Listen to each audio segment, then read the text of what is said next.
Deputy Speaker, the biggest issue confronting our nation in the coming years is our relationship to China and how it will work with a superpower that is not a democracy like the United States of America, but as we've seen through the regime that runs China, and it's dealing with the Uyghur people, its issues in regards with the incursion into Indian territory, South China Sea. This is going to be absolutely implicit and has to be absolutely extolled that we have to give to our children the strongest nation we possibly can. Because if the United States of America, if it basically loses influence, if it goes on a slide, we are going to be here in our section of the world basically on our lonesome.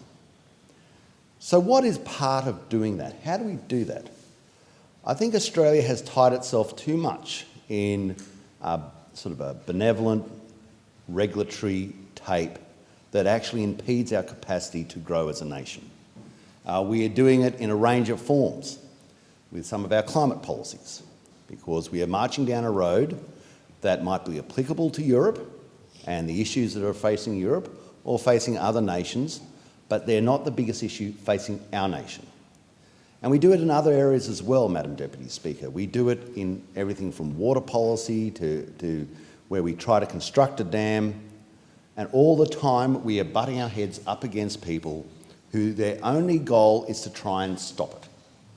They try and stop us from increasing our capacity to get it to assist our biggest export, which is fossil fuels.